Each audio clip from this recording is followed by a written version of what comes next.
বন্ধুরা, আমি নীল অধিকারী লোকু YouTube page থেকে চলে এলাম আজকে আবার আরেকটি আপনাদের জন্য নতুন ব্লগ নিয়ে। বন্ধুরা, আপনারা জানেন যে আজকে ব্যারাকপুর পুলিশে একটি সমাবেশের আয়োজন করা হয়েছে, যেটি প্রথম সম্মেলন। পশ্চিমবঙ্গের রাজ্য পুলিশের যত কর্মী আছে, civic volunteer, home guard, village police, NDF, তাদের নিয়ে তাদের বেতন অনেকটাই কম, তারা পরিষেবা দেয় অনেকটা বেশি, 8 ঘন্টা 12 ঘন্টা ডিউটি করে। অনেকের পোস্টিং বাড়ির থেকে 30 কিলোমিটার 20 কিলোমিটার দূরেও অনেকে ডিউটি যায়, আবার অনেকে বাড়ির কাছে ঘরের কোনায় ডিউটি করে। তো তাদের বিভিন্ন অভাব অভিযোগ, এবং তারা বেতন পায় মাত্র 9,000 টাকা, এবং তাদের অনেক রকম ছুটিও তারা পায় না। তো তাদের বিভিন্ন রকম সমস্যা নিয়ে আজকে একটি সমাবেশের আয়োজন করা হয়েছে। তো বন্ধুরা, দেখতে পাচ্ছেন আপনারা সমাবেশটি হচ্ছে, আপনারা দেখতে পাচ্ছেন যে সমাবেশটি হচ্ছে প্রচুর সিভিক ভলেন্টিয়ার, ভিলেজ পুলিশ এবং এনডিএফ সবাইকে নিয়ে।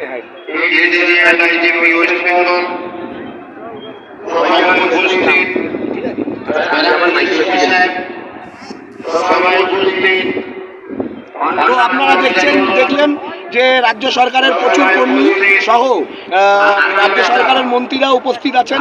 মাননীয় মন্ত্রী শোভনদেব চট্টোপাধ্যায় উপস্থিত রয়েছেন, সহ রাজ্যের বড় বড় আইপিএস, এডিজি এবং রাজ্যের যত আমলারা আছেন সকলেই আছেন, তাদের বেতনটা যাতে বাড়ানো যায়। তো আমাদের সাথে আজকে রয়েছেন একজন সিভিক ভলেন্টিয়ার দাদা। নমস্কার দাদা, আপনার নামটা বলবেন প্রথমে। আপনি কোন গার্ডে কর্মরত আছেন? সাব ট্রাফিক গার্ডে মূলত আপনি আজকে কি কারণে এখানে? 13 বছর সহযোগিতা করেছে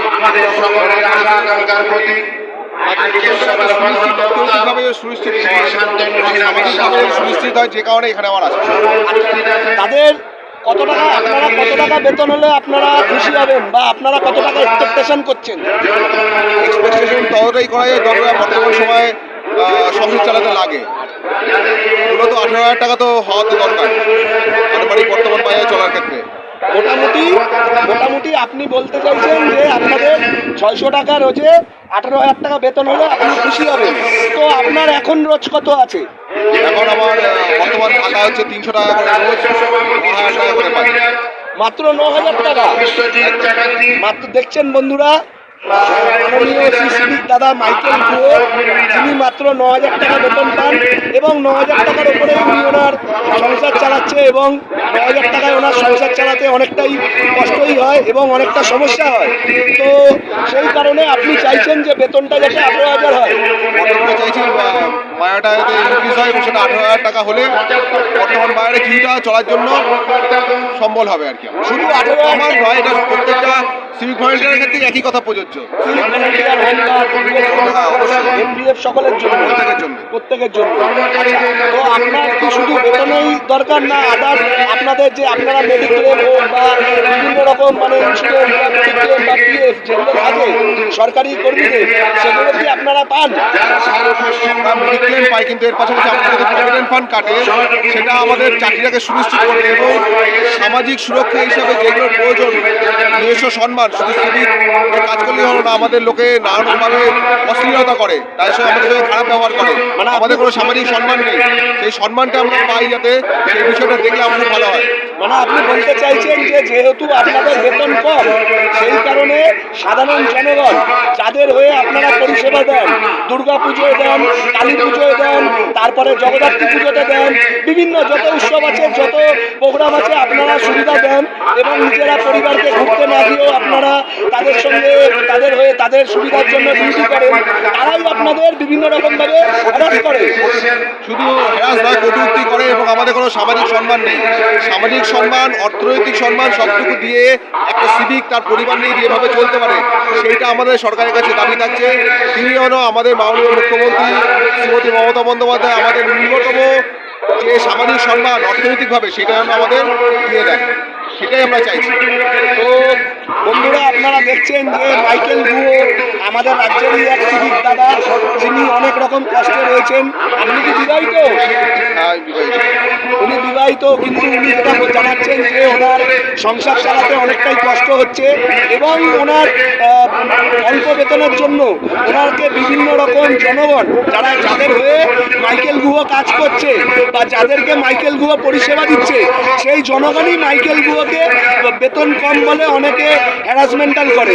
আর কি কি সমস্যার সম্মুখীন হতে হয় আপনাদের? শুধু আমাকেই নয়, আমার মতন অসংখ্য পশ্চিমবাংলার যত সিভিক ভলেন্টিয়ার আছে তাদেরকে কম হোক বেশি হোক প্রতিনিয়ত সম্মানহানি হচ্ছে।